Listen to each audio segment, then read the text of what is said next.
आज हमारा आज हमारा लेक्चर नंबर 8 है। लास्ट वीक हमने डिस्कस किया था जी कि हम डेटा किस तरह कलेक्ट कर सकते हैं, क्या डेटा कलेक्शन टेक्निक्स होती हैं, जिसमें हमने देखा था कि डेटा कलेक्ट करने के लिए सर्वेस किए जा सकते हैं, डेटा कलेक्ट करने के लिए इंटरव्यूज किए जा सकते हैं, और उसके अलावा जो ऑलरेडी हमारे पास कह सकते हैं पब्लिश डेटा है या एग्जिस्टिंग डेटा है उसको हम यूज़ कर सकते हैं, जिसमें हम कह सकते हैं डॉक्यूमेंट्स हैं या ऑब्जर्वेशंस हैं या सेकेंडरी डेटा है जो किसी और ने पब्लिश किया, और हम उनके डेटा को यूज़ करें और उसके बाद अपना रिसर्च क्वेश्चन को आंसर करने की कोशिश करें। अच्छा, हमने ये चीज़ तो डिस्कस कर ली थी, लेकिन हमें उसमें थोड़ा सा उस मज़ीद बिल्टअप करने की ज़रूरत है, और वही हम आज के लेक्चर में करने की कोशिश करेंगे कि डेटा जब हम गैदर कर रहे हैं तो उसमें कुछ चीज़ें हैं जिनको हमें समझने की ज़रूरत है। जो डेटा हम गैदर कर चुके हैं उसके बाद हमें ये देखने की ज़रूरत है कि सैम्पलिंग क्या होती है, क्योंकि सैंपल के बेस पे आपका डेटा कलेक्ट होता है। बायस क्या होता है, वैलिडिटी क्या होती है, रिलायबिलिटी क्या होती है, और एथिक्स क्या होती है।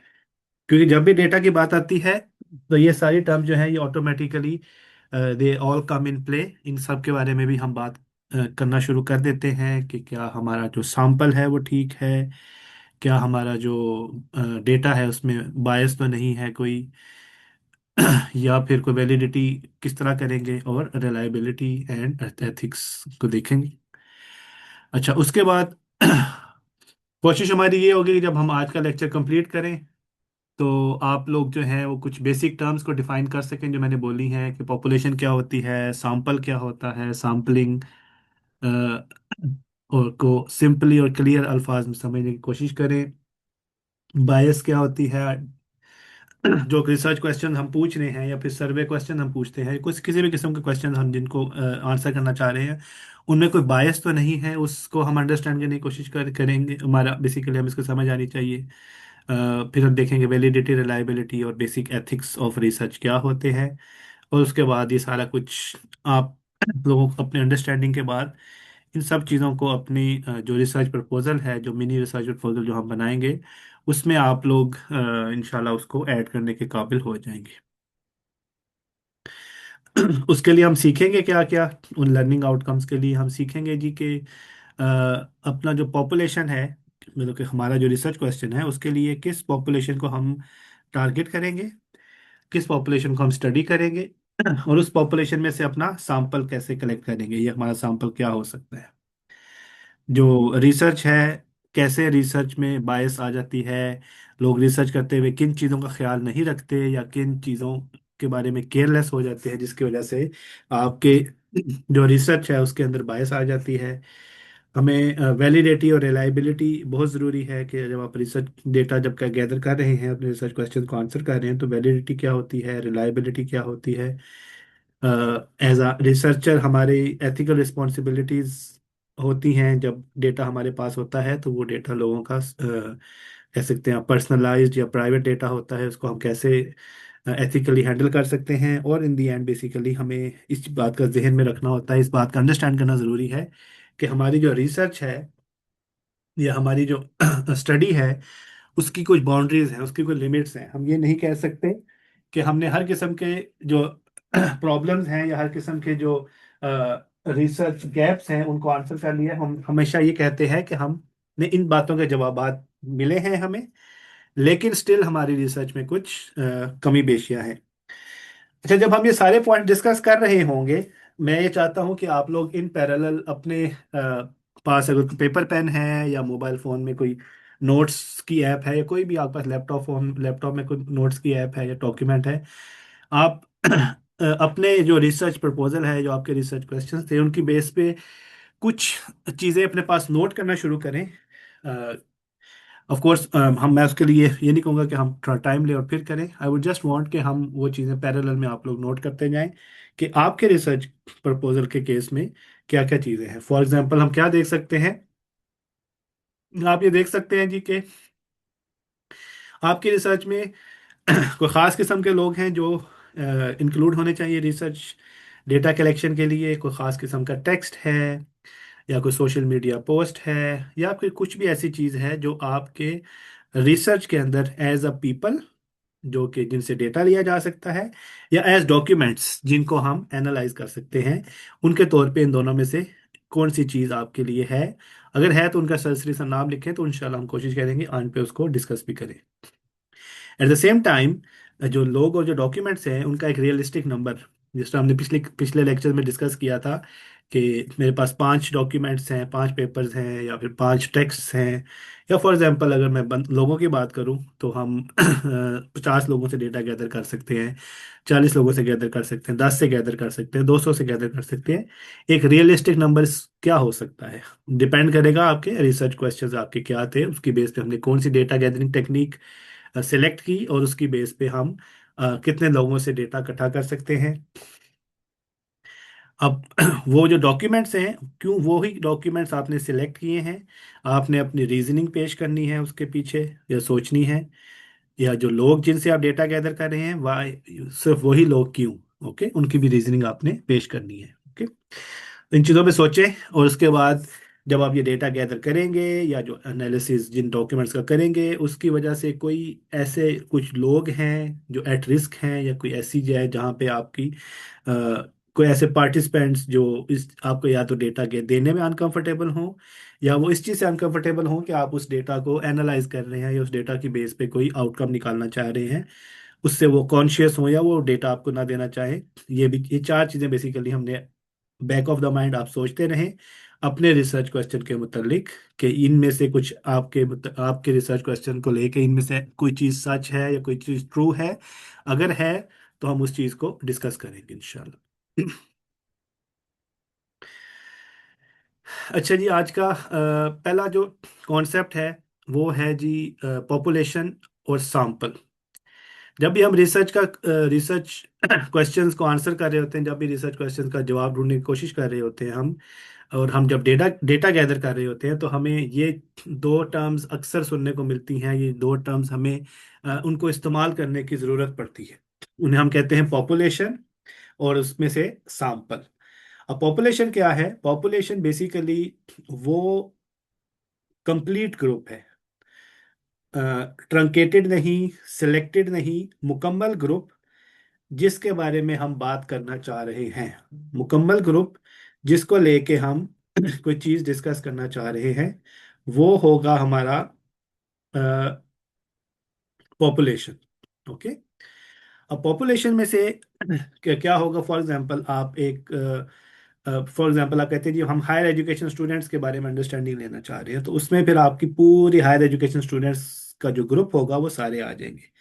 या आप ये कहते हैं, जैसे एक हमारे पास टॉपिक था कि ओल्ड रिटायर्ड खवातीन या रिटायर्ड जो मर्द हैं वो क्या फील करते हैं, तो इस केस में हमारी जो पॉपुलेशन है वो सारे रिटायर्ड खवातीन, वो सारे रिटायर्ड मर्द, वो उस पॉपुलेशन में आ जाएंगे। अब बात ये आती है कि हम पूरी दुनिया में क्या पता 10 करोड़, 5 करोड़, 1 करोड़, 2 करोड़ हों रिटायर्ड खवातीन या रिटायर्ड मर्द, हम उन सब से तो बात नहीं कर सकते, उन सब के बारे में तो हम एनालिसिस नहीं कर सकते। हम उनमें से एक खास ग्रुप की बात करेंगे, या खास सिलेक्टेड लोगों की बात करेंगे। वैसी चीज, ऐसे जो सिलेक्टेड लोग हैं या स्मॉलर ग्रुप, जिसकी बेस पे हम एक बिगर पॉपुलेशन के बारे में जजमेंट, सॉरी नॉट जजमेंट, हम उसके बारे में कोई कंक्लूजन निकालना चाह रहे हो रिसर्च की बेस पे, उसे हम कहते हैं सैंपल। सैंपल क्या होता है जी? एक छोटा, इजीली मैनेजेबल से क्या मुराद है कि उस ग्रुप तक आप पहुंच सकते हैं, आपकी रीच है इजीली, आप उन लोगों को इजीली एक्सेस कर सकते हैं। आपको शायद याद हो हमने फिजिबिलिटीज की बात की थी, फिजिबिलिटी रिसर्च की इस चीज़ पे भी डिपेंड करती है कि जो मेरे पास डेटा मैं गैदर करना चाह रहा हूँ, जिन लोगों से मैं डेटा गैदर करना चाह रहा हूँ, कितना आसान है उन लोगों तक पहुँचना। तो उस चीज़ को हम कहते हैं सैंपल, जो कि एक मैनेजेबल ग्रुप होता है, जिस तक हमें आसानी से रसाई हासिल होती है, जिसकी बेस पे हम डेटा गैदर कर सकते हैं। या फॉर एग्जांपल आप ये कह सकते हैं कि इन यूनिवर्सिटी की अगर बात कर रहे थे कि अगर आपकी पूरी पॉपुलेशन यूनिवर्सिटी है, तो यूनिवर्सिटी में से 10-20 स्टूडेंट्स का एक सैंपल लेंगे हम, 10-20 स्टूडेंट से हम डेटा गैदर करेंगे, तो उसको हम सैंपल कहेंगे। सैंपल जो होता है वो it is build up of, या वो बना होता है, बल्कि आपकी जो पॉपुलेशन भी होती है वो भी बनी होती है यूनिट की बेस पे। यूनिट कौन होता है? यूनिट आपका जो इंडिविजुअल है। फॉर एग्जांपल जो स्टूडेंट है वो इंडिविजुअल है, कुछ स्टूडेंट्स मिलके एक सैंपल बनाएंगे, और जब सारे स्टूडेंट्स जिनकी हम बात करना चाह रहे हैं वो आपकी पॉपुलेशन होगी। एक रिटायर्ड खातून आपका यूनिट है, 10 रिटायर्ड खवातीन आपका सैंपल होगा, और सारी रिटायर्ड खवातीन या सारे रिटायर्ड मर्द जिनकी हम बात जो भी रिसर्च में होगा वो सारे आपका पॉपुलेशन होगा। अब सैंपल साइज क्या है? सैंपल साइज में आप ये डिसाइड करते हैं कि इस पॉपुलेशन में से कितने लोग आपने अपनी रिसर्च में इंक्लूड करने हैं, इस पॉपुलेशन में से कितने लोग आपने अपनी रिसर्च के अंदर लेके आने हैं जिनसे आप डेटा गैदर करेंगे। उन्हें आप क्या कहेंगे? उन्हें आप कहेंगे sample size. Okay. Again sample size जो है वो रियलिस्टिक होना चाहिए, उसकी फिजिबिलिटी होनी चाहिए, और वो ऐसा होना चाहिए कि जिसकी बेस पे आप डेटा आराम से गैदर कर सकते हैं, जिसकी बेस पे आप डेटा आराम से इकट्ठा कर सकते हैं। अच्छा जी, उसके बाद बड़े बेसिक से सैम्पलिंग के टेक्निक से सैंपल के हम कह सकते हैं अंडरस्टैंडिंग के जो लोग शुरू में रिसर्च प्रपोजल बना रहे हैं उनके लिए सैम्पलिंग कैसे हो की जा सकती है। वो एक रियलिस्टिक सैंपल इकट्ठा करें, ऐसा सैंपल जिस तक आपको इजीली एक्सेस है। अगेन उस सिलेक्शन को एक्सप्लेन करें। अगर आपने 10 लोग सिलेक्ट किए हैं, आपने 10 लोग क्यों सिलेक्ट किए हैं, और जो रीज़न आप दे रहे हैं वो कोई भी रीज़न हो सकती है। आपको उस रीज़न में डिफेंसिव होने की ज़रूरत नहीं है, या वो रीज़न देते वक्त आपको ये सोचने की ज़रूरत नहीं है कि मैंने ये रीज़न दी है तो मेरी रिसर्च पे डाउट आ जाएगा, मैंने ये रीज़न दी है तो मेरी रिसर्च जो है उसके बारे में रिलायबिलिटी या वैलिडिटी प्रॉपर नहीं होगी। जो भी आपने क्राइटेरिया रखना है, मेक श्योर क्राइटेरिया प्रॉपर हो, और क्राइटेरिया आपने प्रॉपरली डिफाइन भी किया हो। जो भी क्राइटेरिया है वो आप मेंशन करें और उसकी बेस पे अपनी सिलेक्शन आपने की है, अपनी सिलेक्शन को एक्सप्लेन करें। एक बड़ी मिसकंसेप्शन है, जितना बड़ा डेटा साइज होगा, जितना ज़्यादा डेटा होगा, उतना ही हमारा जो रिसर्च है वो ज़्यादा बेहतर होगी। ये सवाल, ये फिनोमिना और ये कॉन्सेप्ट हमेशा सच होना ज़रूरी नहीं भी है। अगर आपका सैंपल एक छोटा सैंपल है लेकिन आपने उसको अच्छे तरीके से, जो लोग गैदर किए हैं सैंपल में वो प्रॉपर तरीके से गैदर किए हैं, उनके बारे में वेल सफिशिएंट इंफॉर्मेशन है, तो छोटे सैंपल से भी कभी अक्सर लोग जो हैं मेजर सवालात के जवाबात या मेजर रिसर्च क्वेश्चन को जब का आंसर हमेशा ढूंढ सकते हैं। सो ये कॉन्सेप्ट कभी कभी नहीं सोचना आपने कि जितना बड़ा सैंपल साइज होगा उतना ही आपका डेटा बेहतर है। ये भी हो सकता है सैंपल साइज आपका बड़ा हो और आपने उसमें थोड़े वेरिएबल्स ढूंढे हों, या थोड़े वेरिएबल्स के बाद डेटा गैदर किया हो, और वो जो सैंपल है वो इतना इफेक्टिव नहीं है। At the end make sure acknowledge करें कि आपका जो सैंपल है वो एक यूनिवर्सल सैंपल नहीं है, उसकी लिमिटेशंस हैं। उसमें से आप शायद कुछ चीज़ों के जवाब, या जो मे बी आपके 4-5 रिसर्च क्वेश्चन हैं उनका जवाब तो आप दे सकें, लेकिन आप हर किस्म के रिसर्च, उस डोमेन से रिलेटेड हर किस्म के रिसर्च क्वेश्चन का जवाब नहीं दे सकते। और ये भी कह सकते हैं कि जो आपके रिसर्च क्वेश्चंस हैं उनमें से शायद कुछ चीज़ों के जवाबात तो मिल गए हैं, क्या पता बहुत सी चीज़ों के जवाबात ना भी मिले। अच्छा जी। एग्जाम्पल्स पहले भी देखी हमने, एक बार फिर देख लेते हैं। फॉर एग्जाम्पल 10 कॉलेज स्टूडेंट्स, जिनमें से आपने एक बड़े ग्रुप के अंदर से 10 कॉलेज के स्टूडेंट्स निकाल लिए। आप कह सकते हैं 5 एडल्ट लर्नर्स या 5 रिटायर्ड अंकल्स या 5 रिटायर्ड लेडीज, उन सबको आप सैंपल कह सकते हैं। जो लोग टेक डॉक्यूमेंट्स पे या फिर डेटा पे काम कर रहे हैं उनके केस में सैंपल क्या हो सकता है? आपने कोई सी पब्लिक पोस्ट हैं जो कि आपने सेलेक्ट की हैं, या फिर आप कह सकते हैं कि आपने टेक्स्ट बुक में से 3 चैप्टर या कोई किस्म के 3 किस्म के टेक्स्ट बुक चैप्टर जो है वो आपने सेलेक्ट किए हैं। तो इस केस में क्या हुआ, आपका जो डॉक्यूमेंट्स या जो आपका टेक्स्ट बेस है उसमें भी आप सैंपल सेलेक्ट कर सकते हैं। अगेन ये जो हमने पीछे सारी बातें की, रियलिस्टिक होना, अपनी सिलेक्शन को एक्सप्लेन करना, अननेसेसरी साइज रखना, और ऑनेस्ट लिमिटेशंस, ये आपका जो टेक्स्ट और जो आपका डॉक्यूमेंट बेस्ड सैंपल है उस पे भी ये सारी चीज़ें ट्रू साबित होती हैं। ये सिर्फ जिनका ह्यूमंस या जिनसे आप डेटा गैदर कर रहे हैं सिर्फ उनके लिए ट्रू नहीं है, ये इन दोनों के लिए भी ट्रू हो सकती है जिसमें आप टेक्स्ट या डॉक्यूमेंट की बात कर रहे हैं। अच्छा, सैंपल जब हमने समझ लिया, पॉपुलेशन और सैंपल को जब हमने अंडरस्टैंड कर लिया, उससे जो नेक्स्ट चीज़ है जिसको हमने समझने की ज़रूरत है वो है बायस। बायस क्या होता है जी? बायस ये होता है कि रिसर्च में जब हम बायस की बात करते हैं, कोई भी ऐसी चीज, कोई भी ऐसी अनफेयर इन्फ्लुएंस या नॉन न्यूट्रल इन्फ्लुएंस जो आपके रिसर्च को फोर्सफुली एक डायरेक्शन की तरफ पुश कर दे या एक डायरेक्शन की तरफ पुल कर दे। ओके, ये जो दोनों चीजें हैं, ये किसी किस्म की बायस क्रिएट कर सकते हैं, आपके रिसर्च के अंदर किसी किस्म की बायस को ला सकते हैं। ओके, उसमें अनफेयर इन्फ्लुएंस हो सकता है, जबकि जब मिसाल के तौर पे आपने जो डेटा गैदर किया है, जो हमने पीछे सैंपल की बात की है, उस सैंपल से के अलावा कोई ऐसी चीज़ है या आपके डेटा के अलावा कोई चीज़ है जो आपके रिसर्च के कंक्लूजन को एक ख़ास डायरेक्शन में लेके जा रही है। उस केस में क्या हुआ, आपके डेटा के अलावा किसी चीज़ ने आपके रिसर्च को, जी मैं रिपीट करता हूँ, बायस बेसिकली कोई भी ऐसा इन्फ्लुएंस या कोई भी ऐसा फैक्टर जो आपके रिसर्च को फोर्सफुली एक डायरेक्शन की तरफ मूव कर दे, जो आपकी रिसर्च को न्यूट्रल ना रहने दे, जो आपकी रिसर्च के जो क्वेश्चंस हैं उनके आंसर्स को आपके डेटा के अलावा किसी और चीज की वजह से आपके रिसर्च के आंसर्स आप फाइंड करना शुरू कर दें, उसे हम कहते हैं बायस। ओके,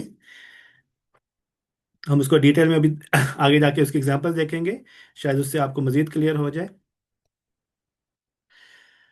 पहली चीज मैंने क्या किया बताई कि अनफेयर इन्फ्लुएंस, या आपका फॉर एग्जांपल डेटा के अलावा कोई चीज है जो आपके जो रिसर्च कंक्लूजन्स हैं उनको गाइड कर रही है या उनको कंट्रोल कर रही है। आमतौर पे जब रिसर्च की बात होती है, जो आपका जो डेटा है और जो आपका मेथड है, वही आपके रिसर्च को गाइड करना चाहिए, उन्हीं को आपके रिसर्च, उन्हीं के बेस पे आपके रिसर्च का कंक्लूजन निकलना चाहिए। फिर आपने जो डेटा गैदर किया, जो आपने डेटा गैदर किया, वो जो डेटा था वो वन साइडेड था। ओके, या वो सैंपल जो था आपका वो वन साइडेड था। फॉर एग्जांपल आपने ऐसे पार्टिसिपेंट चुने जो आपको लगता है कि जो आंसर आप चाहते हैं आपके रिसर्च का, या जो इनिशियली आपने गोल सोचा हुआ है अपनी रिसर्च को लेके, उसी किस्म के जवाबात देंगे आपको। तो उसमें क्या किया, उसमें आपने जो रिसर्च सैंपल गैदर किया है उसमें बायसनेस दिखा दी। ओके, उसमें आपने सैंपल ऐसा गैदर किया कि जो आपके रिसर्च के जवाबात आपको वही देगा जो आप चाहते हैं।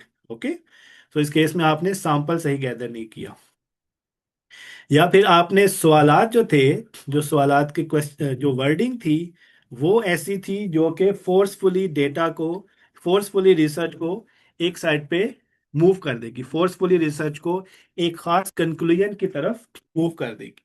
तो उस केस में भी आपने क्या किया, आपने बायस क्रिएट कर दी।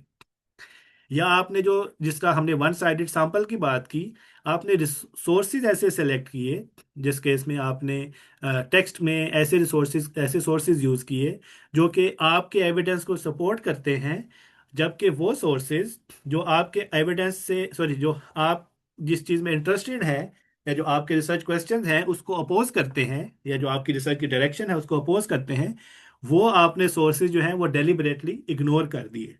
सो इसमें आपने क्या किया, सिर्फ सोर्सेज वो सिलेक्ट किए जो आपके बिलीफ या जो रिसर्च का आउटपुट आप चाहते हैं। क्योंकि होता क्या है, हम हमेशा जब रिसर्च कर रहे होते हैं, डजेंट मैटर हम न्यूट्रल रिसर्च भी करें, लेकिन हमारे माइंड में एक बिलीफ होता है कि इस रिसर्च का ये आउटपुट आना चाहिए, इस रिसर्च का ये जवाब आना चाहिए, इस क्वेश्चन का ये आउटपुट होना चाहिए।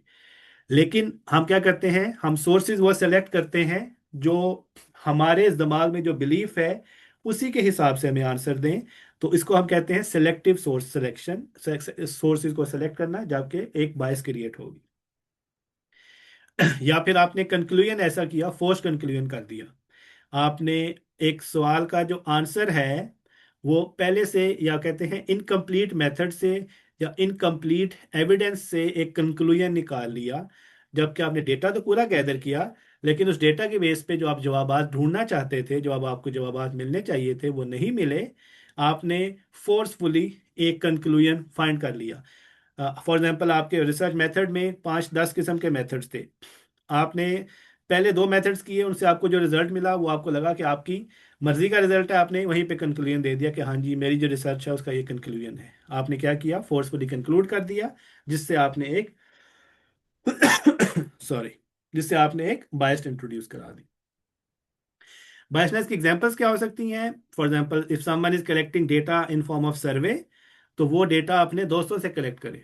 सारे अपने दोस्तों को कहे कि भाई ये डेटा इकट्ठा करना है, आप हमें डेटा दें। अब उससे क्या होगा, आपके जो दोस्त हैं वो मोस्ट प्रोबेबली ऐसे जवाबात देंगे जो आप चाहते हैं, या ऐसे जवाबात देंगे जो आपसे एग्री करते होंगे। तो इस केस में क्या हुआ, आपका जो रिसर्च क्वेश्चन है उसके जो जवाब हैं वो वही हैं जो आप चाहते हैं, लेकिन इस केस में आपने एक बायस क्रिएट कर दिया।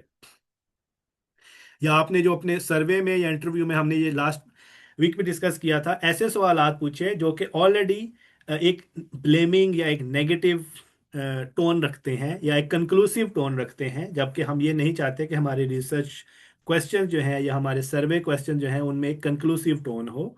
फॉर एग्जांपल, जो स्टूडेंट्स हैं, why they are wasting time on social media, तो इसमें ऑलरेडी एक ब्लेमिंग और ऑलरेडी एक कंक्लूसिव टोन है कि हाँ जी वो सोशल मीडिया पे टाइम वेस्ट कर ही रहे हैं। इस केस में हमने एक चीज़ पहले से एज्यूम कर ली, या हमने एक सिर्फ एक रिसोर्स यूज कर ली, फॉर एग्जांपल एक सिंगल स्कॉलरली टेक्स्ट हमने लिया और उसकी बेस पे अपना कंक्लूजन दे दिया। और जो ऐसे टेक्स्ट थे जो और भी यूज हो सकते थे, हमने उनको नहीं यूज किया। या फिर हमने ऐसा किया कि जो ऑपोजिट एविडेंस था या जो हमारा जो कंक्लूजन है, फॉर एग्जांपल ऐसा डेटा जो आपके आर्ग्यूमेंट से कॉन्ट्राडिक्ट करे, आपने उसको साइड पे कर दिया, आपने उसको इंक्लूड नहीं किया या आपने उसको डेलिबरेटली इग्नोर किया। ओके, इस केस में आपने डेलिबरेटली ऐसी कुछ चीज़ें सेलेक्ट की, इस केस में आपने डेलिबरेटली कुछ चीज़ें इग्नोर की। Okay, in both cases you are creating some kind of bias, okay, जो कि रिसर्च में नहीं सही। अच्छा, बायस को फिक्स कैसे किया जा सकता है? बायस को फिक्स ऐसे किया जा सकता है कि हमेशा न्यूट्रल वर्डिंग यूज करें।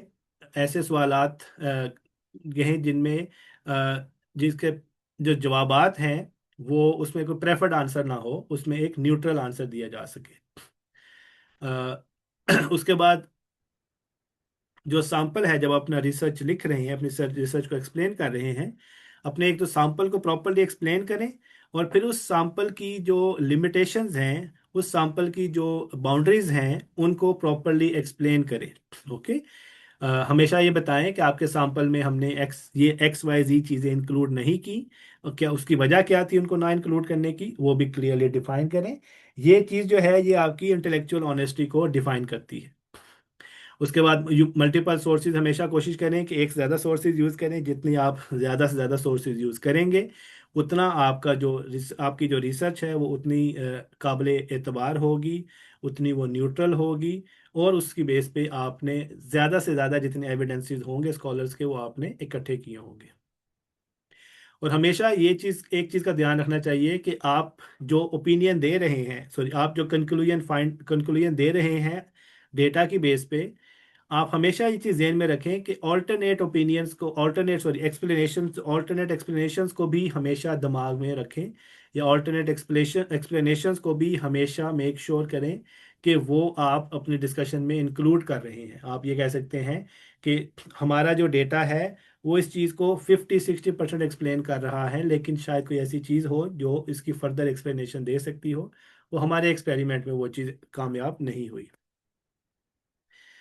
अच्छा, उसके बाद एक और टर्म जो हमें समझना बहुत ज़रूरी है, एक रिसर्च में से कहते हैं वैलिडिटी। वैलिडिटी का मतलब है कि आपकी जो स्टडी है वो एक्चुअल में उन्हीं क्लेम को इन्वेस्टिगेट कर रही है जो आप इन्वेस्टिगेट करना चाह रहे हैं, या आप जो सही चीज़ को सही तरीके से अंडरस्टैंड या इन्वेस्टिगेट करने की कोशिश कर रहे हैं, इसे हम कहते हैं वैलिडिटी। पहली चीज़ में आती है कि क्या हम सही चीज़ को रिसर्च कर रहे हैं, are we trying to study the right thing. इसका मतलब क्या है?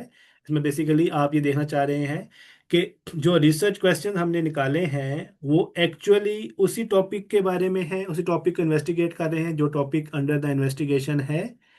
जो मेथड हम यूज़ कर रहे हैं, फॉर एग्जांपल मैं सर्वे कर रहा हूँ, मैं इंटरव्यू क्वेश्चन इकट्ठे कर रहा हूँ, मैं डॉक्यूमेंट एनालिसिस कर रहा हूँ, टेक्स्ट एनालिसिस कर रहा हूँ, या मिक्स्ड मेथड एनालिसिस कर रहा हूँ, क्या वो सारी चीज़ें मेरे रिसर्च क्वेश्चंस को सपोर्ट करती हैं, या मेरे रिसर्च का जो आंसर है वो इसी तरीके से फाइंड होगा, या जो टूल मैं यूज़ करना चाह रहा हूँ या जो मेथड मैं यूज़ करना चाह रहा हूँ वो ठीक मेथड है भी या नहीं। जो सवालात हैं, जो क्वेश्चन हैं, वो मीनिंगफुल हैं, डजेंट मैटर वो सर्वे के क्वेश्चन हैं या इंटरव्यू के क्वेश्चन हैं, वो हमें वो डेटा दे रहे हैं जिस डेटा की बेस पे हम एक्चुअली इस रिसर्च को आंसर कर सकते हैं। और जो क्लेम्स हमने किए थे वो हमारे डेटा से सपोर्टेड हैं, या जो क्लेम्स हमने किए थे हमारे डेटा में एटलीस्ट वो स्ट्रेंथ है कि वो उन क्लेम्स को सपोर्ट कर सके या उन क्लेम्स को रिफ्यूट कर सके, जो भी कर सके। आपका डेटा सफिशेंट होना चाहिए, कॉम्प्रिहेंसिव इतना होना चाहिए कि वो उन सारी चीज़ों को के जवाबात दे सकता हो। उसमें वो सारे वेरिएबल्स होने चाहिए जिनकी बेस पे आप अपने रिसर्च क्वेश्चंस के जवाबात ढूंढ सकते हैं। वैलिडिटी के अलावा आपके रिसर्च में रिलायबिलिटी भी होनी चाहिए, जिसमें बेसिकली कंसिस्टेंट है।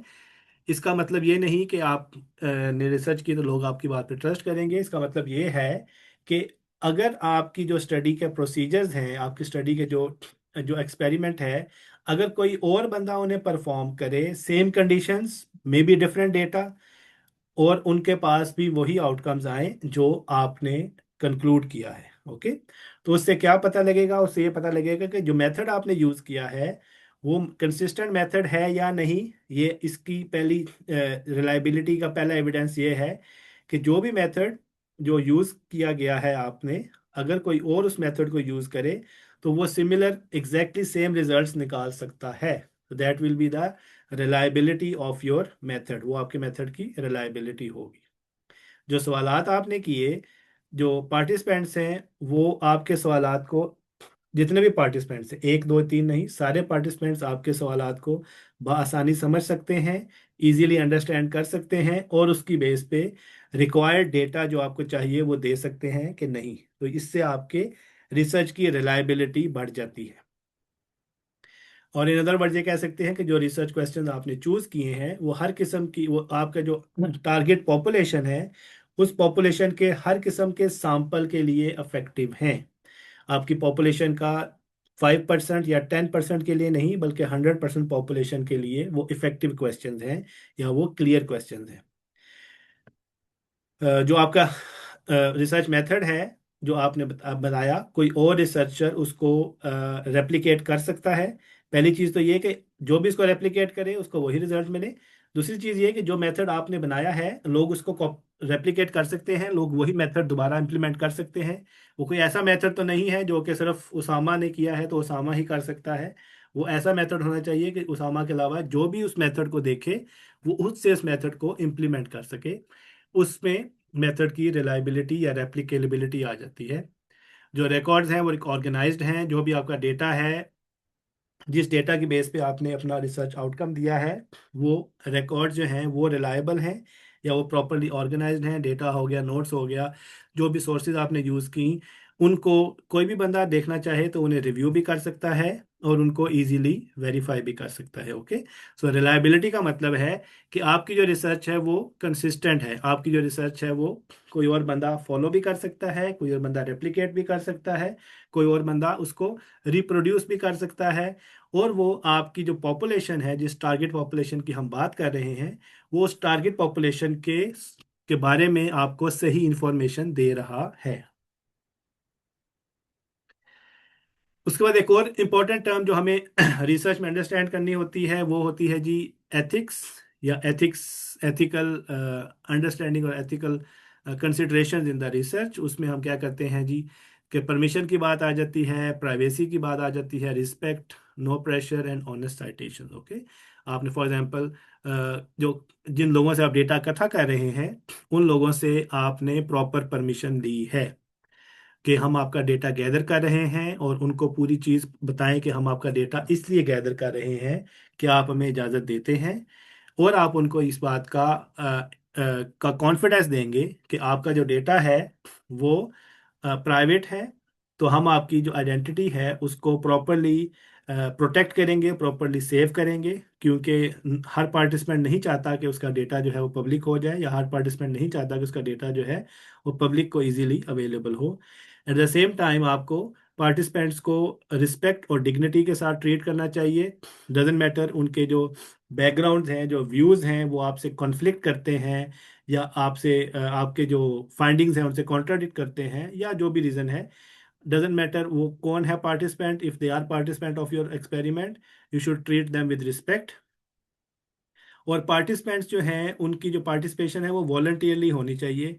कोई उन पे प्रेशर, कोई किस्म की ब्लैकमेलिंग, या उनको किसी किस्म का ऐसा कोई इंसेंटिव जो कि उनको बेसिकली फोर्स कर रहा हो या उनको ल्योर इन कर रहा हो कि आप इस रिसर्च में पार्टिसिपेट करें, हम अपनी रिसर्च में ये चीज़ें नहीं चाहते। और एट द एंड आपने जो भी सोर्सेज यूज़ की हैं, जिन भी स्कॉलर्स के काम को आपने पढ़ा है, उनको हमेशा मेक श्योर करें प्रॉपर एंड ऑनेस्ट एक साइटेशन उनको दें। Credit should be given to the people जिन्होंने एक्चुअल में या शुरू में असल काम किया था, उन्हीं की तरफ क्रेडिट जाना चाहिए। कॉन्सेंट स्टेटमेंट, जैसा कि मैंने पहले बताया कि आपने अपने पार्टिसिपेंट से कॉन्सेंट लेना होता है। उसमें आप उन्हें बताते हैं कि पर्पस ऑफ स्टडी क्या है, उन्हें क्लियरली एक्सप्लेन करते हैं कि what is the research about, और उसमें आप क्या फाइंड आउट करना चाहते हैं, जिसकी वजह से जब आपने पर्पस बता दिया, जो आपके पार्टिसिपेंट्स हैं वो उसमें वॉलंटियरली पार्टिसिपेट करें, उनके उनको फोर्स ना किया जाए। कहीं भी आप फॉर एग्जांपल आप डेटा गैदर कर रहे हैं, आपने प्लान किया है कि डेटा मैं 4-5 वीक्स में गैदर करूंगा या 4-5 डेज में गैदर करूंगा। 1-2 दिन बाद अगर पार्टिसिपेंट को लगता है कि वो कंटिन्यू नहीं करना चाहते, या वो स्टार्ट से पहले ही अगर वो रिफ्यूज़ कर दें, तो किसी भी जगह पे, किसी भी स्टेज पे उनके पास रिफ्यूज़ल का राइट होना चाहिए कि हम डेटा अब नहीं देना चाहते, हम डेटा फर्दर नहीं कलेक्ट करवाना चाहते, तो they can easily refuse. And eight the same time उनकी जो प्राइवेसी है वो उसको प्रोटेक्ट करना चाहिए, और इन दी एंड आपकी स्टडी जो है वो किसी भी किस्म का फिजिकल, इमोशनल या सोशल हार्म जो है वो लोगों को नहीं पहुंचाएगी। इन सारी चीज़ों का ख्याल रखेगी कि जिस भी किस्म का आप रिसर्च का क्वेश्चंस को आंसर करना चाह रहे हैं, जिस भी किस्म का आप डेटा गैदर करना चाह रहे हैं, वो इन चीज़ों पे इफेक्ट ना करे। हमने ये चीज़ पहले भी डिस्कस की थी सरसरी, आज थोड़ा डिटेल में डिस्कस कर लेते हैं कि सेंसिटिव डेटा क्या होता है। क्योंकि एज अ रिसर्चर जब हम रिसर्च कर रहे होते हैं, हमारे पास जो डेटा है वो बहुत सी एग्जाम का डेटा आ सकता है। ये बहुत सी एग्जाम का डेटा हम क्या कह सकते हैं, हमारे कंट्रोल में हो सकता है। तो हमें इन चीज़ों का ध्यान रखना है कि कौन सा डेटा ऐसा है जो कि सेंसिटिव कंसिडर किया जाता है जनरली दुनिया में, या जनरली रिसर्च कम्युनिटी में। जो हेल्थ डेटा है वो मोस्ट ऑफ द टाइम एक सेंसिटिव डेटा कंसिडर किया जाता है, जिसमें आपकी मेंटल हेल्थ हिस्ट्री है, मेडिकल हिस्ट कंडीशंस हैं, या कोई आपकी फिजिकल वेलबींग की इंफॉर्मेशन है। ये सारी चीज़ें चूंकि अगर किसी बंदे के पास किसी ऐसे बंदे के पास चले जाएं, तो वो इनका मिस यूज़ कर सकता है, इसलिए इनको सेंसिटिव डेटा कंसिडर किया जाता है। सिमिलरली फैमिली कॉन्फ्लिक्ट्स जो हैं, फॉर एग्जांपल डोमेस्टिक सिचुएशन, किसी रिसर्चर को, सॉरी नॉट रिसर्चर, किसी पार्टिसिपेंट की डोमेस्टिक सिचुएशन अगर आपको पता लगती है, so you as a researcher it's your job to keep it secret. या कोई ऐसे डिस्प्यूट्स या किसी के प्राइमरी फैमिली मैटर या कोई भी ऐसी चीज़ जो पार्टिसिपेंट को डिस्ट्रेस पहुंचा सकती है, वो सेंसिटिव डेटा कंसिडर किया जाता है। उसके अलावा ट्रॉमा, फॉर एग्जांपल किसी के past experience which can be an abuse, कोई लॉस, या कोई और भी पेनफुल सिचुएशन जो उनकी हो, अगेन आपके पास अगर इस किस्म का डेटा है, again you need consent before using it, and if you have it you need to make sure that you are keeping it safe. बच्चे जो होते हैं, चिल्ड्रन, जहाँ जहाँ पे रिसर्च आ जाए, बच्चे आ जाए रिसर्च में जहाँ भी, वहाँ पे हमेशा उस रिसर्च को सेंसिटिव रिसर्च कंसिडर किया जाता है। For example school going kids, basically western countries में तो डेफिनेशन है कि 18 से छोटा बच्चा जो है उसे माइनर कंसिडर किया जाता है, but at the same time you need to see which, जब आप किस डेमोग्राफिक में काम कर रहे हैं, कहाँ पे आप रिसर्च कर रहे हैं, उसके हिसाब से आपने चिल्ड्रंस को डिफाइन करना है, और फिर उन चिल्ड्रंस का बेसिकली आपने डेटा गैदर करते हुए उस डेटा को एक सेंसिटिव डेटा कंसिडर करना है। Again private beliefs, even though हम इस्लामिक आइडियाज, आइडियोलॉजीज पे रिसर्च करेंगे, कॉन्फ्लिक्ट्स भी आ सकते हैं, कॉन्फ्लिक्ट्स हो भी सकते हैं, बिलीफ्स भी हो सकते हैं। हमें रिसर्च करते हुए इस चीज़ का ज़हन में रखना चाहिए कि इस बंदे का ये बिलीफ है, तो वो मेरे अंदर, पहली बात तो ये कि वो एक सेंसिटिव डेटा है, वो एक सेंसिटिव डेटा है, रिसर्च में कंसिडर किया जाता है। लेकिन मैं इसको बायस की सेंस में भी थोड़ा सा एलेबोरेट करना चाहूँगा कि फॉर एग्जांपल अगर मैं एक डिस्कशन कर रहा हूँ और मैं कोई ऐसा लिटरेचर पढ़ रहा हूँ, या मैं हम कोई ऐसा ऐसे बंदे के की कह सकते हैं का टेक्स्ट या कोई डॉक्यूमेंट्स पढ़ रहे हैं जो कि एक ऐसे स्कूल ऑफ थॉट से है जिससे मैं पर्सनली डिसएग्री करता हूँ, सो मुझे उस टेक्स्ट को या उस के जो पॉइंट ऑफ व्यूज हैं, उसकी जो भी समरीज हैं, उसकी जो भी रिसर्च फाइंडिंग्स हैं, उनको उस बायस से नहीं देखना। कि फॉर एग्जांपल एक बड़ा कॉमन सा कॉन्फ्लिक्ट है, सुन्नी वर्सेस शिया। सो अगर कोई सुन्नी किसी शिया टेक्स्ट को एवेल्युएट कर रहा है और उसके जहन में ये बायस्ड ऑलरेडी है कि अच्छा ये बंदा जो है ये एक डिफरेंट स्कूल ऑफ थॉट का है, या ये जो खातून है ये डिफरेंट स्कूल ऑफ थॉट की है, अगर वो उसको इस बायस के साथ पढ़ेगा तो क्या होगा, बेसिकली उसने ऑलरेडी एक कंक्लूजन निकाल लिया। सिमिलरली अदर वे अराउंड, अगर एक शिया सुन्नी के बारे में एक बायस बना के उसका कंटेंट पढ़ेगा, उसका टेक्स्ट पढ़ेगा, तो वो प्रॉपर रिसर्च नहीं कर पाएगा। But at the same time जब आप कहते एकेडमिक रिसर्च कर रहे होते हैं, उस एकेडमिक रिसर्च में लोगों के प्राइवेट बिलीफ्स या उनके पॉलिटिकल ओपिनियंस को हम सेंसिटिव डेटा कंसिडर करते हैं, उनको हम या उनकी बेस पे हम अपना जो रिसर्च डेटा है उसको एक्सेप्ट या डिस्कार्ड नहीं करते। कुछ मिसअंडरस्टैंडिंग जो कि आज के टॉपिक से रिलेटेड है उसमें सबसे पहली चीज़ ये है कि जो जितना बड़ा सैंपल होगा उतने रिजल्ट बेहतर होंगे। ये कभी हमेशा ट्रू नहीं होती। बहुत से केसेस में ऐसा होता है कि आपका छोटा सैंपल लेकिन with a lot of detailed variables can be considered as a good sample, and on the other hand बड़ा sample with very few number of variables can be considered as a very bad sample. Similarly जो friends हैं, always suitable sample, क्योंकि हम normally ये कहते हैं कि अच्छा यार ये लोग हमारे लिए इजीली एक्सेसिबल हैं, इजीली अप्रोचेबल हैं, इन्हें मैं क्या कहते हैं फोर्स करके यानी पुश करके यानी रिक्वेस्ट करके मैं ज़्यादा से ज़्यादा डेटा जल्दी जल्दी गैदर कर सकता हूँ, तो इसलिए वो एक अच्छा ओपिनियन है। This not true. जितना मैं उनको इजीली उनसे डेटा निकलवा सकता हूँ, उतना ही इजीली उसमें बायस भी कंसिडर ऐड हो सकती है, उतना ही उसमें डेटा क्वालिटी भी लो हो सकती है। जो एथिक्स हैं वो सिर्फ हॉस्पिटल में नहीं होते, वो जनरल लाइफ में डजेंट मैटर, आप सर्वे कर रहे हैं, इंटरव्यूज कर रहे हैं, या कोई भी सोशल मीडिया एनालिसिस कर रहे हैं, एथिक्स हमेशा मैटर करते हैं। रिलायबिलिटी का मतलब सिर्फ ट्रस्टवर्दीनेस नहीं होता। रिलायबिलिटी जैसा कि मैंने बताया, रिलायबिलिटी के बहुत से फैक्टर्स हैं। आपकी रिसर्च रेप्लिकेट की जा सकती है, आपका मेथड रेप्लिकेट किया जा सकता है, आपका डेटा जो है वो पूरे पॉपुलेशन को रिफ्लेक्ट कर रहा है। ये सारी चीज़ें बेसिकली रिलायबिलिटी में आती हैं। हमेशा हमें लिमिटेशंस जो हैं उनके बारे में शेमफुल नहीं होना चाहिए, उनके बारे में हमें एक्सेप्टेबल होना चाहिए कि ओके मेरी रिसर्च जो है it's not a universal research, इसमें अपनी कमी कोताहियां हैं, इसमें कुछ लिमिटेशंस हैं। उन लिमिटेशंस को मैं हमेशा क्या कहते हैं ऑन करता हूँ। सैंपल साइज जो है, टाइम की लिमिट जो हो सकती है जिसकी वजह से मैं रिसर्च अपनी जो है वो उतनी डिटेल या एक्सप्लिसिट नहीं कर सका जितनी कर सकते थे। डेटा एक्सेस जो थी वो उतनी लिमिटेड थी, या पार्टिसिपेंट्स की एक्सेस जो थी वो लिमिटेड थी, या टेक्स्ट की एक्सेस जो थी वो लिमिटेड थी। What ever it is, make sure आप उसको एक्सेप्ट करें, उसको ओन करें, और उसको उसी तरह बताएं। वन कॉन्टेक्स्ट स्टडिंग, एक एक स्कूल, एक सिटी, एक कम्युनिटी को स्टडी कर रहे हैं, या फिर आपकी बिल्कुल एक बिगिनर स्टडी है, एक रिसर्च ऐसी रिसर्च है जो कि एक वेरी बिगिनर्स एफर्ट है, जिसमें आप ये करना चाह रहे हैं कि आप एक पूरे प्रोसेस से गुजरें कि रिसर्च एरिया से लेके एक रिसर्च प्रपोजल तक का जो सफ़र है वो आप तय करें। जस्ट थोड़ा सा सैंपल हो, थोड़े से लिटरेचर हो, थोड़ा सब कुछ बराए नाम सा हो, लेकिन आपने जो ड्यू प्रोसेसेस हैं वो सारे पूरे किए हैं, तो ये भी आप एक्सेप्टेबल होता है। और इस बेसिकली आपको पर्सनली भी इस चीज़ को एक्सेप्ट करना चाहिए, उसके बारे में शाय या शेमफुल नहीं होना चाहिए। हमारे केस में क्या होगा, हम एक सैंपल प्लान रखेंगे, कोई ऐसा रिस्क, बायस रिस्क देखेंगे कि हमारे प्रपोजल के केस में कोई ऐसा ऐड हो सकता है।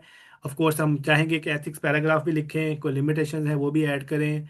सैंपल प्लान में क्या हो सकता है, who, how many, why, these, how selected, ये बेसिकली जो सैंपल आपने गैदर किया उसके लिए ये सवालात हैं जो आप यूज़ कर सकते हैं। बायस रिस्क दो तरीके से, दो से उससे ज़्यादा के तरीके जिससे आपकी स्टडी में कोई बायस आ सकता है वो आपने प्रपोजल में लिख सकते हैं। एथिक्स का पैराग्राफ आपके प्रपोजल में होना चाहिए जिसमें कॉन्सेंट, प्राइवेसी, फॉर एग्जांपल जिस तरह वो जो रिटायर्ड खवातीन या मर्दों वाले जो क्वेश्चन है उसमें आप ये देख सकते हैं कि जिनसे आपने डेटा लिया है उनके बारे में आप एथिक्स पैराग्राफ एक लिख सकते हैं कि उनको आपने ये सारी बातें बता के उनसे डेटा गैदर किया है, और ऑफ कोर्स अपनी रिसर्च की लिमिटेशन बताएं। ये नहीं कहना चाहिए कि हाँ जी ये फाइनल वर्ड है, ये रिसर्च फाइनल हो गई है, इसके बाद कोई मजीद रिसर्च नहीं हो सकती। ये सारी चीज़ें आपके रिसर्च प्रपोजल में जा सकती हैं। ओके। किस तरह आप अपनी जो बायस्ड टेक्स्ट को न्यूट्रल कैसे कर सकते हैं, हम बहुत दफा देख चुके हैं, एक बार फिर देख लेते हैं। Why do young people waste time on their phone, उसको हम कह सकते हैं कि how do young people describe their phone use habits. या फिर सर्वे ओनली फ्रेंड्स और close friend who share your background. बेहतर क्या हो सकता है, recruiting participant from different class and communities. या फिर ऐसी sources site only one scholar who agree.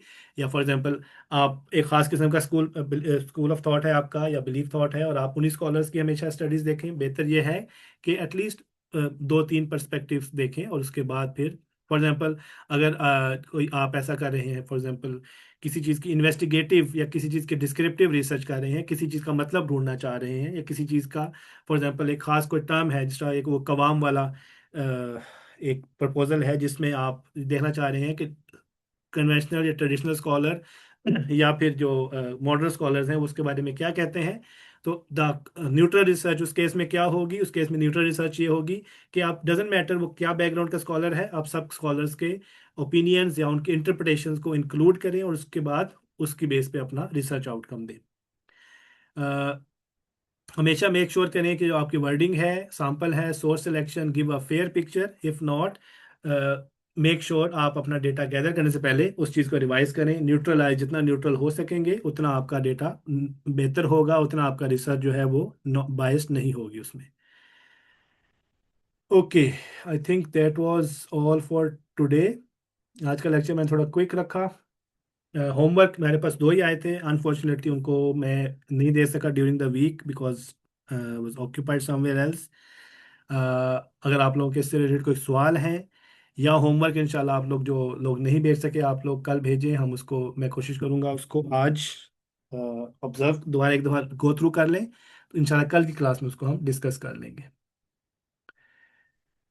Basically ये आपके इन क्लास एक्सरसाइज है, आप कोशिश करें अपने उसके तौर पे, क्या कहते हैं उसको, अपना जो प्रपोजल टॉपिक है उसके बेस पे उसको मैप करने की कोशिश करें, और उसके बाद हम इंशाल्लाह कल की क्लास में डिस्कस करेंगे। और नेक्स्ट वीक में आप लोगों के प्रेजेंटेशन भी हैं। आई एम होपिंग के प्रेजेंटेशन एटलीस्ट तीन चार तो प्रेजेंटेशन होंगी, ज़्यादा हो जाए ज़्यादा अच्छी बात है, जितने जितने लोग काम कर रहे हैं प्रेजेंटेशन बनाते हुए। Don't be shy, don't think कि मैं जो बना रहा हूँ या रही हूँ वो अप टू द मार्क है या नहीं है। याद रखें कि ये एक बिगिनर्स R&D ट्रेनिंग कोर्स है। हम ये ऐसा कोई एक्सपेक्ट नहीं कर रहे कि एक मास्टर्स या PhD लेवल का आप लोग रिसर्च प्रपोजल लाएंगे।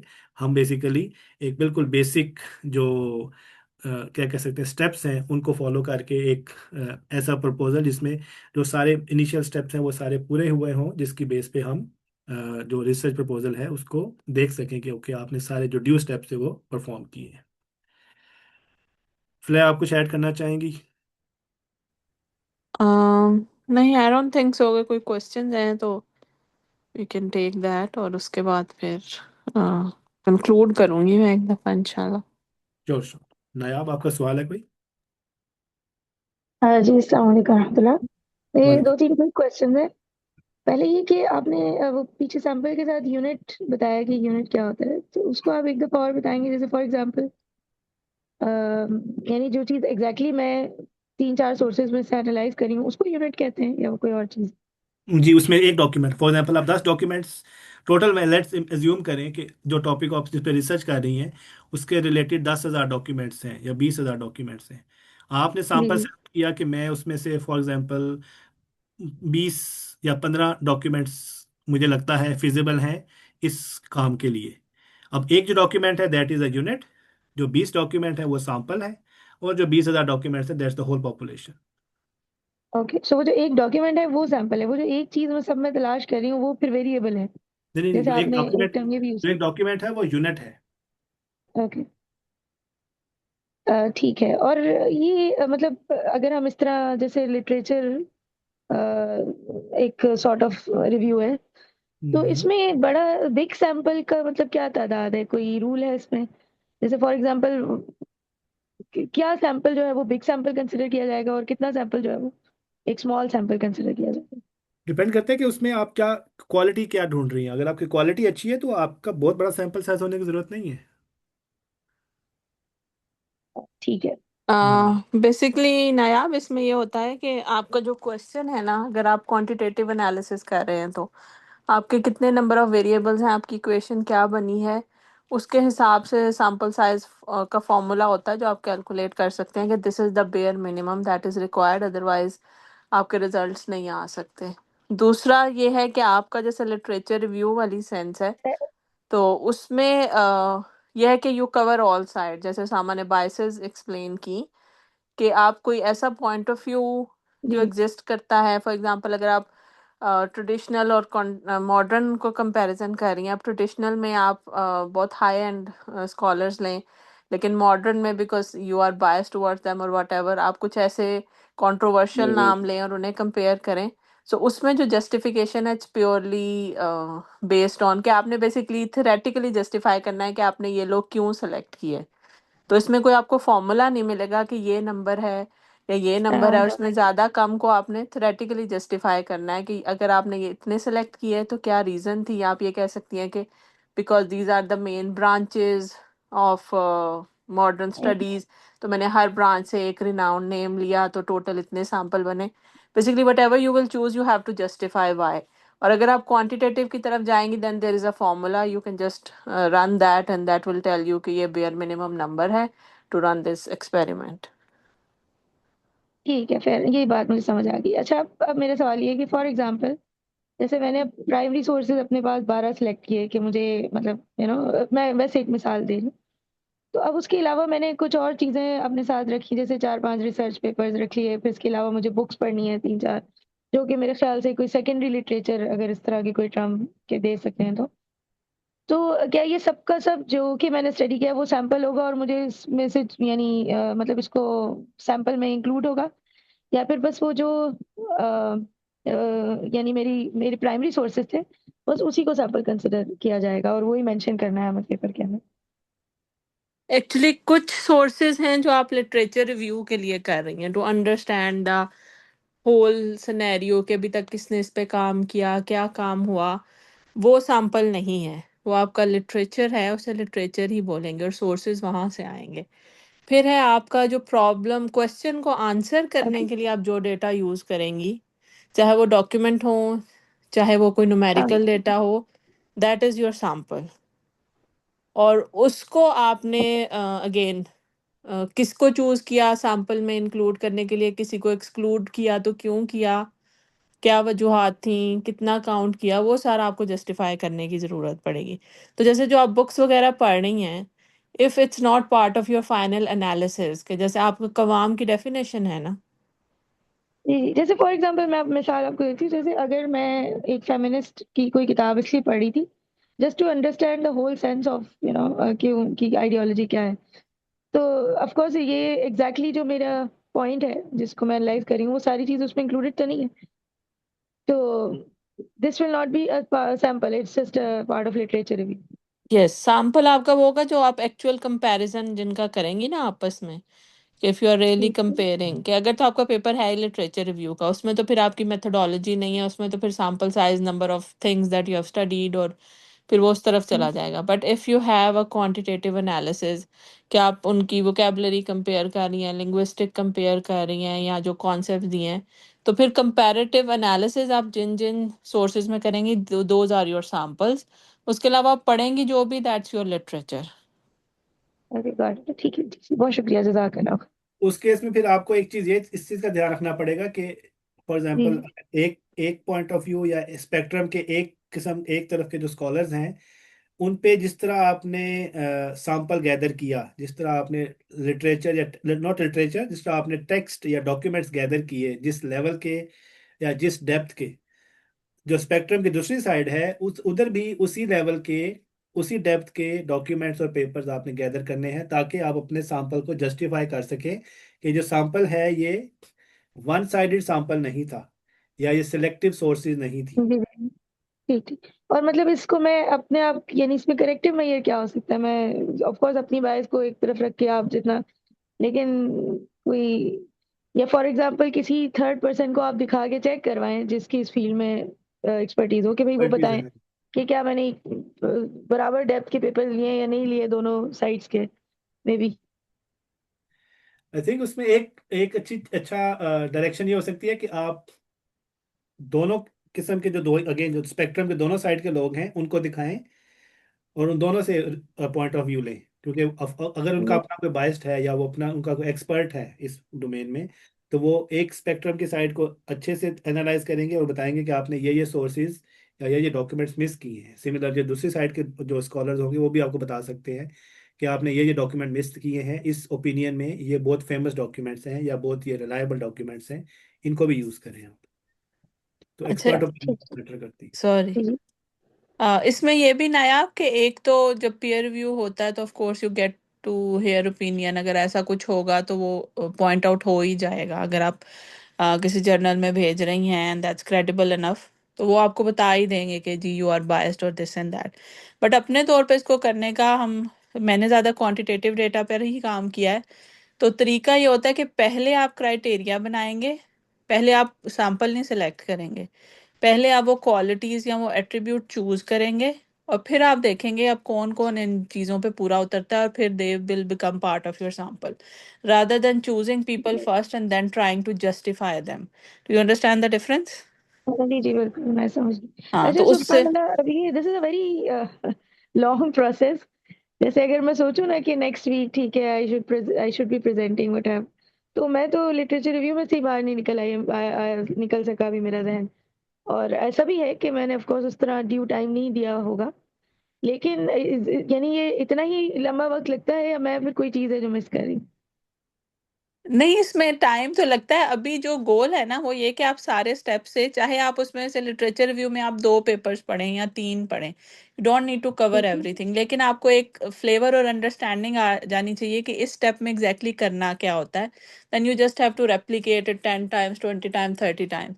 या आप अपनी मेथोडोलॉजी, एग्जैक्टली। जैसे अभी आपने ये क्वेश्चन पूछा कि सैंपल को बायस या न्यूट्रल रखने का क्या तरीका है, तो उसमें पहले आप अपना क्राइटेरिया डिफाइन करें, फिर आप सोचें कि इस क्राइटेरिया पे कौन कौन सा स्कॉलर या कौन कौन सी डेफिनेशन या ट्रांसलेशन जो है वो पूरी आती है। So that your question is independent of, rather than आप ये सोचें अच्छा ये लोग फेमस हैं, I should include them and include them. जी आप जी जी। क्राइटेरिया रख लें। लेकिन जैसे मरीन का एक है जिसमें उन्होंने ट्रांसलेशंस कंपेयर करनी है, तो वो ट्रांसलेशन किस बेस पे वो चूज करेंगी, पहले हम क्राइटेरिया रखेंगे कि may be this is a translation that is read by this many percent of hmm. मुस्लिम, या इतने परसेंट स्कॉलर्स ने उनको अप्रूव किया हुआ है, they are well known by this standard. तो वो हम सारी ट्रांसलेशन इंक्लूड करेंगे। तो अपना इंक्लूजन का क्राइटेरिया और एक्सक्लूड हम किस चीज़ को करेंगे वो भी हम डिफाइन करते हैं। कि जैसे ह्यूमन डेटा पे मेरा ज़्यादा काम है तो मुझे एग्जांपल ज़्यादा उसकी समझ आती हैं। तो उसमें ये होता है कि जैसे अगर मेडिकल स्टडी है तो उसमें आप कहते हैं कि भाई हम इस एज ग्रुप, इस मेंटल के, उन्हें कोई मेंटल कंडीशन नहीं है, दे आर हेल्दी मेंटली, और वो इस तरह के एनवायरनमेंट में रह रहे हैं, this is our inclusion criteria, and we will exclude everyone who has any kind of mental disorders or they are taking medication for something like this। तो उसके बाद आप पहले क्राइटेरिया डिसाइड करते हैं, then you start looking for people जो कि उसको फुलफिल करें टू स्टे न्यूट्रल। ठीक ठीक, जजाकल्ला खैर, मेक सेंस। जी आयशा। अस्सलाम वालेकुम। वालेकुम मेरा अस्सलाम। क्वेश्चन ये है कि मैं जो है ना वो पीछे रिकॉर्डिंग सुनती आ रही थी तो कैचअप नहीं कर सकी, तो कुछ पॉइंट डिस्कस करने थे। टॉपिक मेरा न्यूएलिटी सेकिंग है जो मैंने लिया है। तो इस पे जो है मैंने स्टेप जिस तरह ये सेशन के थे फॉलो किए हैं। तो एक जनरल आर्टिकल और एक टारगेट आर्टिकल जो है वो मैंने 2 सोर्स लिए थे। लेंथी बहुत है, रीड आउट करना मुश्किल हो रहा था, तो फिर एक सोर्स जो है वो अंडरस्टैंडिंग की है। उसमें से मेरे जो सर्च क्वेश्चन थे ना वो निकल आए हैं। जो बेसिक क्वेश्चन थे ना मेरे 4-5, उनके आंसर उसी में मुझे मिल गया। तो मेरा पहला क्वेश्चन ये है कि इट्स इनफ के मैंने आठ एक सोर्स।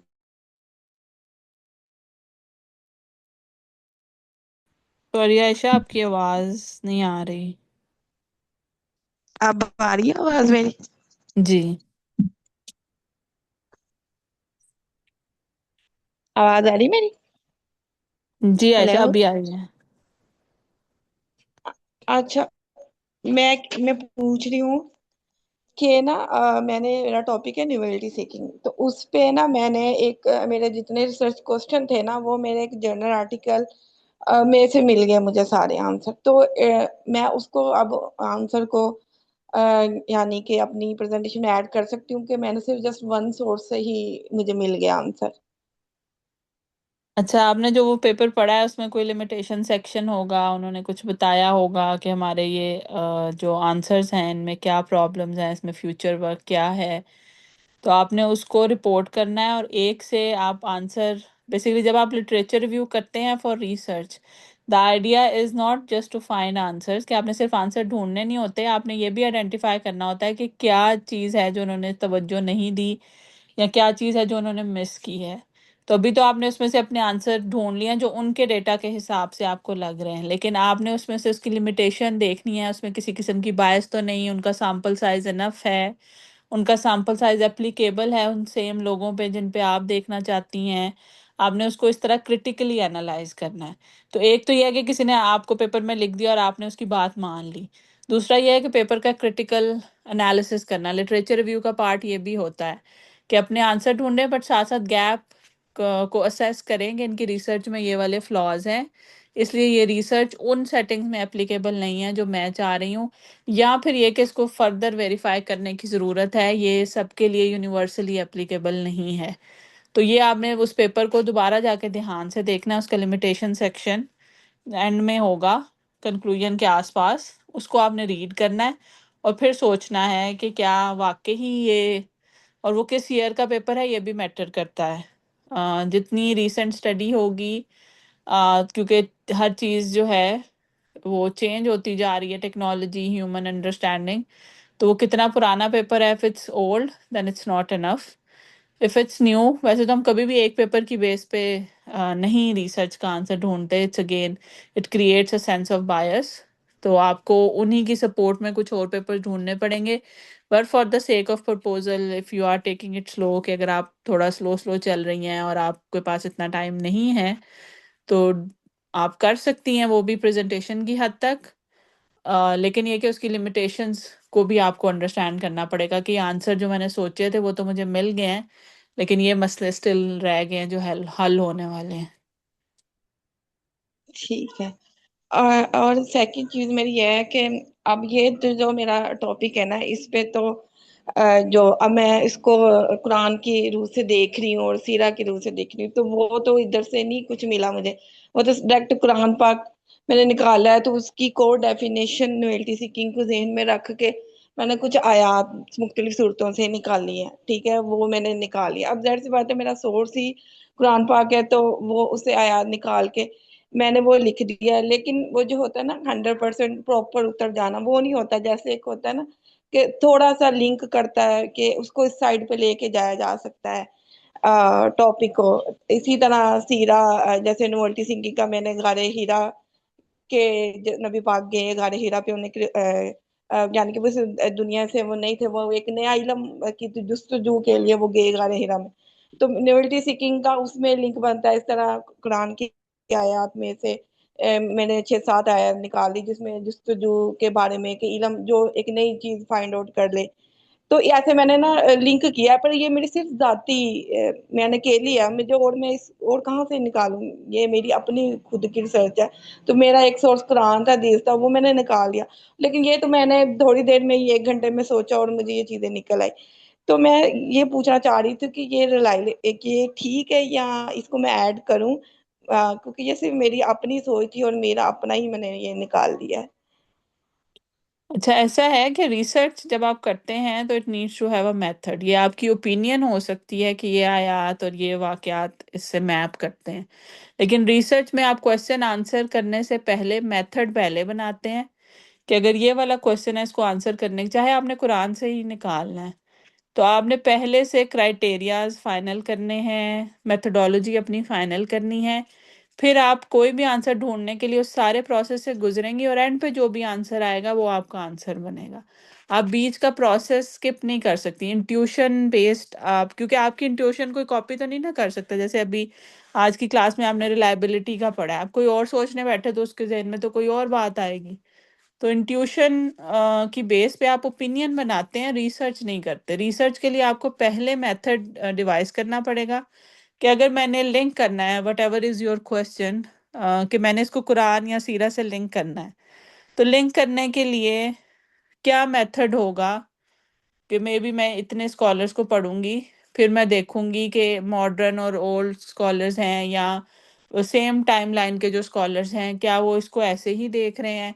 अगर 5 में से 4 इसको ऐसे ही देख रहे हैं तो फिर मैं इस कंक्लूजन पे पहुंचूंगी कि ये ऐसे ही है। मतलब जो भी आपका रिसर्च का मेथड है, वो क्वालिटेटिव है, कंपैरेटिव है, या आप सिंपल लिटरेचर रिव्यू कर रही हैं, पहले आप मेथड अपना डिसाइड करेंगी और फिर आंसर ढूंढेंगी। अगर आप ये मेथड वाला पार्ट स्किप करके तो बस सीधा आंसर पे खुद ही पहुंच जाएंगे, तो that's your opinion, that's not something के जो दूसरे लोग रेप्लिकेट कर सकते हैं, दैट्स नॉट यूनिवर्सली ट्रू। आप शायद इससे एग्री करें, अभी क्लास में से चाहे 5 लोग हों वो इससे डिसएग्री करना शुरू कर दें, तो इसको फिर हम रिपोर्टेबल, रिप्रोड्यूसेबल, रिलायबल नहीं कह सकते। That's why it's not research.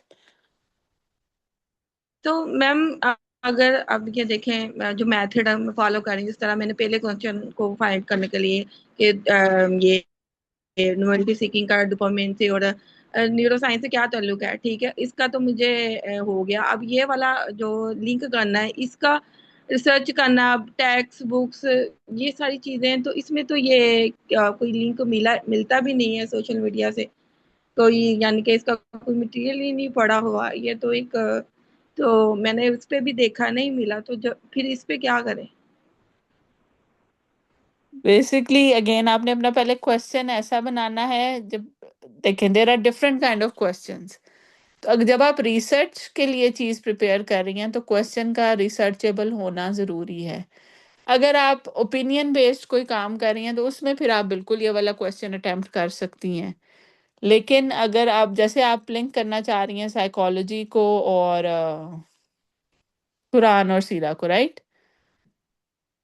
जी तो उसमें एक मैंने इस पे काम नहीं किया था, मैंने आइडिया शुरू किया था आईएफ की, मेरी फाइनल इस्लामिक फाउंडेशन की मेरी जो फाइनल प्रेजेंटेशन थी, उसमें मैंने वर्ड या टेक्स्ट एनालिसिस होता है, हम इसमें डेटा माइनिंग में करते हैं, तो उसमें मैंने ये कहा था कि बिल्कुल मैं 1 to 1 वर्ड की मैपिंग करूंगी, कुरान की ट्रांसलेशन या अरेबिक। और मैंने अगेन इसको रिफाइन नहीं किया था, मैंने 2-3 ट्रांसलेशन नहीं यूज़ की थी because it was a very very very short project, it was basic idea. और मैंने ये कहा था कि मैं उसकी 1 to 1 मैपिंग करूंगी मॉडर्न साइकोलॉजी की टेक्स्ट बुक डेफिनेशंस के साथ, और कैसे सर्टन चीज़ें, बनी इसराइल पे एनालिसिस था। पहले मैंने मेथड डिसाइड किया, मैंने खुद से कुछ नहीं सोचा, कुछ नहीं लिंक किया। मैंने ये कहा कि डिफरेंट आयात में जहाँ बनी इसराइल की मेंटल स्टेट डिफाइन की गई है, वहाँ पे जो अल्फाज हैं उन सारे अल्फाज को, बिल्कुल वही अल्फाज इंग्लिश में अगर ट्रांसलेट हों तो मेडिकल साइंस की बुक में साइकोलॉजी में उसकी क्या डेफिनेशन बनती है, या मॉडर्न वर्ड में उस नफ्सियाती प्रॉब्लम को कैसे डिफाइन किया गया है। So it was just one, उसमें मैं कोई मेरी ओपिनियन नहीं थी, कोई भी खोल के देखेगा तो उसे कुरान में भी वही लफ्ज मिलेगा और साइकोलॉजी की बुक में भी वही लफ्ज मिलेगा, और जब 3-4 लफ्ज इकट्ठे मिले तो वो एक डेफिनेशन बनाते हैं। तो this is a systematic way of doing things, जहाँ पे मैंने अपना पर्सनल कोई इन्फ्लुएंस नहीं डाला कि मुझे ऐसे लगता है। तो अगर आपने कोई इस तरह की भी रिसर्च करनी हो, then there are linguistic, again मैं लिंग्विस्टिक्स से नहीं हूँ, लिंग्विस्टिक्स में प्रॉपर मॉडल्स हैं जो आप यूज़ कर सकते हैं कंपेयर करने के लिए कि सीरा में या हदीस में अगर एक इंसिडेंट बयान करने के लिए जो वोकेबलरी यूज़ की गई है वो किस तरह मैप करती है। इस तरह डेटा माइनिंग के एल्गोरिदम्स आप यूज़ कर सकती हैं, तो then it becomes another kind of research. But आपको उसी वे के या उसी प्रोसेस से गुजरना पड़ेगा, आप उसको स्किप नहीं कर सकती। जी ठीक है। मुझे, यानी कि मेरा मेन प्रॉब्लम था कि मुझे वे हर सवाल का, हर सर्च का थोड़ा सा प्रोसेस मुझे, यानी कि फाइंड आउट करने का नहीं पता था। अब थोड़ी समझ आई है, जिस तरह आपने बनी इसराइल की और मैपिंग करके बताया ना, मैं इसको फॉलो करती हूँ। ठीक है, बेसिकली थैंक यू। लैंग्वेजेस में मॉडल्स हैं, इसी तरह डेटा माइनिंग एक ब्रांच है डेटा एनालिसिस की, जहाँ पे टेक्स्ट डेटा को आप मैप कर सकते हैं या माइन कर सकते हैं एक कंप्यूटराइज्ड मेथड से। तो उसमें आप सिमिलैरिटी देख सकते हैं कि कोई दो चीज़ें वोकेबलरी वाइज, अगेन इसमें कोई पर्सनल इन्फ्लुएंस नहीं आ रहा कि मुझे जो कोई वाकया बयान करने के लिए लैंग्वेज यूज़ की गई है या किसी और डेफिनेशन से, जैसे मैंने अपने प्रोजेक्ट की आपको एग्जांपल दी, तो आप बड़ा न्यूमेरिकली उसको टेस्ट कर रहे हैं कि how quantifiably these two things are similar, yes और नो। और फिर जो चीज़ें सिमिलर होती हैं आप उसको आइडेंटिफाई करते हैं। So it's a certain kind of analysis, again इसको बहुत पॉलिश होने की ज़रूरत है। I did this just as a proof या आइडिया और अ कॉन्सेप्ट, तो उसके बाद मैं नहीं उस पे काम कर सकी। बट अगर आप इस तरफ जा रही हैं तो आपको कोई ना कोई ऐसा सिस्टमैटिक मेथड जो है वो पहले चूज़ करना पड़ेगा, और फिर आप आइडेंटिफाई करेंगी कि इस मेथड से गुजरने के बाद अब ये चीज़ें ऐसी मुझे मैप होती हुई नज़र आ रही हैं। ठीक है।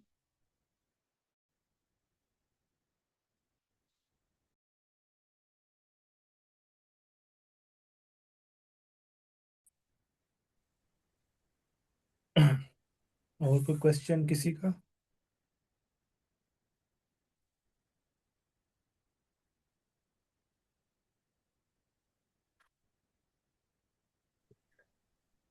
ओके, सर सो क्वेश्चन, जी सॉरी। प्रेजेंटेशन के बारे में कुछ अनाउंसमेंट करनी है तो?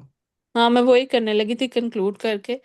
अभी तक बेसिकली अब हम बिल्कुल आप कह लें technically kind of last session है। अगले में हम थोड़ा सा कुछ पढ़ेंगे but mostly it's going to be about presentation. तो उसके बाद नेक्स्ट वीक सैटरडे को, हम फ्राइडे को नहीं रखेंगे क्योंकि एक और क्लास होती है, वो ओवरलैप करती है। सैटरडे को इंशाल्लाह प्रेजेंटेशंस होंगी आप सबकी, 15-15 मिनट की स्लॉट होगी, और उसमें आप लोग खुद अपना काम जो है प्रेजेंट करेंगे। अभी तक आप लोगों ने हमें काम दिया है, हम उस पर फीडबैक भी देते रहे हैं, बट अब आप लोग खुद अपने लफ्ज़ों में अपना काम जो है वो एक्सप्रेस करने की कोशिश करेंगे। उसमें मैं थोड़ा सा बिल्डअप शुरू की, मैं तो काफ़ी सारे लोगों ने फॉलो किया है और आई थिंक दैट्स क्लियर कि अपना टॉपिक रिफाइन करें, उसमें से फिर क्वेश्चन एम ऑब्जेक्टिव वो सारा कुछ निकालें, और आई थिंक काफ़ी सारे लोग उन चीज़ों के बारे में सॉर्टेड हैं। उसके बाद आपका लिटरेचर रिव्यू आ जाता है। लिटरेचर रिव्यू का गोल जो है वो ये है कि आप क्वेश्चन के आंसर नहीं ढूंढने चाह रहे, आप ये ढूंढ रहे हैं कि आपसे पहले किन लोगों ने इस पे काम किया है, और क्या काम है जितना हो गया, और क्या काम है जो रह गया है। That's your literature review. आप उसका क्रिटिकली उसको एनालाइज कर रहे हैं और उसको देख रहे हैं कि लिटरेचर जो एग्जिस्ट करता है उसमें क्या लूप होल्स हैं, क्या मसले हैं, और क्या काम हो चुका है। उसके बाद जो नेक्स्ट सेक्शन आता है वो आपकी मेथोडोलॉजी का सेक्शन आता है, जिसमें आप पहले तो डिफाइन करेंगे आपकी किस कैटेगरी की रिसर्च है, क्वालिटेटिव है, क्वांटिटेटिव है, मिक्स्ड मेथड्स हैं, कंपैरेटिव एनालिसिस है। मतलब जो आपने डिफरेंट कैटेगरीज पढ़ी थी वो स्लाइड्स आपके पास हैं, लेक्चर्स भी आपके पास हैं, आप वो चूज़ करेंगे। वो चूज़ करने के बाद जब आप आइडेंटिफाई कर चुके होंगे कि आपका ये वाला मेथड है, तो आपको अपना यूनिट या बेसिक डेटा पता चल जाएगा। That can be a document, that can be a human being, कि वो डेटा शायद किसी डॉक्यूमेंट से आ रहा हो, किसी किताब से आ रहा हो, या फिर किसी इंसान से लेना है आपने। ये आपके यूनिट्स हैं, उनका फिर आप डिसाइड करेंगे कि कितना सैंपल होना चाहिए, सैंपल गैदर करने का क्राइटेरिया क्या होना चाहिए जो उसको न्यूट्रल रखे और उसमें किसी किस्म की बायस ना आए, और ऑल्सो कि कोई और भी जब वो एक्सपेरिमेंट करे तो रिजल्ट जो है वो रिप्रोड्यूसेबल हों।